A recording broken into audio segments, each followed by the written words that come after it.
Hello everyone, today I want to show you a shifting floorless design for a witch farm. So since the snapshot 15W38, shifting floors that use normal solid blocks no longer work.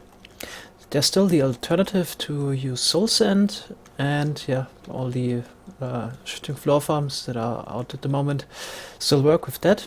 So you could just replace it, but if Mojang decides to also get rid of that behavior, then I already made a version for 1.9 that doesn't use a shifting floor, but is still quite efficient. So it's yeah, very simple. It's just two piston worms that push a slime block barrier, and witches that spawn on one of those three spawning floors will be pushed off to the side, and their drops land in chest after you just died from the impact. There are still some problems. So this would work basically forever until you turn it off.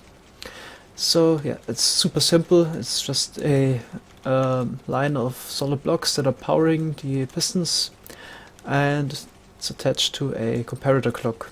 But the problem with this is the update order of redstone dust. So if I turn this off, it could happen that, for example, a dust here updates before this dust and the other way around. And so basically it could happen that one of those piston worms goes in one direction and the other one goes in the other direction, and that would break it. So let's turn it on again. I guess there's a good chance that one of the lanes will break. Yeah, the middle one. So that happened. Yeah, I made a solution for 50% of the witch huts. So I found out a while ago that if you power repeaters in the north-south axis with redstone dust adjacent to it, that it will update in a logical order. So this repeater updates before that one, and so on until the back. So if your witch hut is facing in that direction with the long side, then you can turn this on and off as long as you want, and it will never break.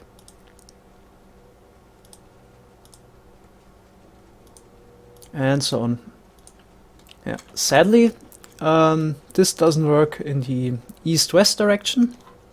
So again, in the east-west direction, it could happen that this repeater updates before the second one, and so on.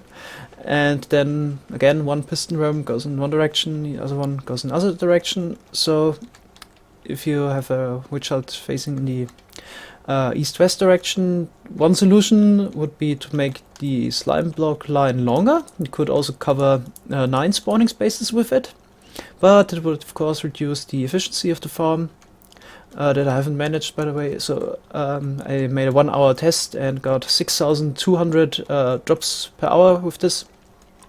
That's 82% of the maximum possible. Yeah, still can't reach the values of shifting floors, which could reach 98 to 99%, but it's quite okay.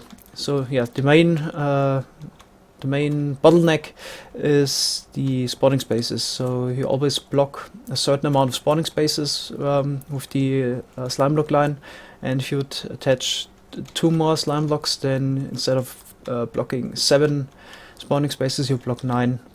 So that would reduce the efficiency, but it would work. So just make this 2 blocks longer. Other solution would be to use the slime block wiper by Benj Aber. I will link it in the video description. That would also work perfectly.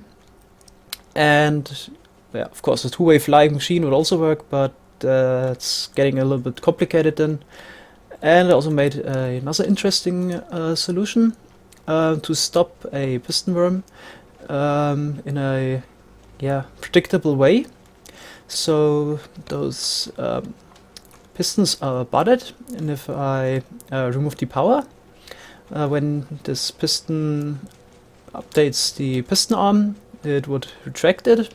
So basically I grab the outer pistons of the piston worm and setting the whole thing in a default state. So let's turn it off, and then the first piston is grabbed, and then the second one, and then the comparator clock turns off after a while, and then if you turn it on, ta-da! Yeah, it always works. So yeah, you more or less set it in a default state. Of course, there's still a problem. If this piston would try to attempt an extended piston, it would fail, and so basically you can unpower it in the wrong moment. But after that, I started working on that because maybe the Soul Sand will work in 1.9. But yeah, that's it for today. Have a good day.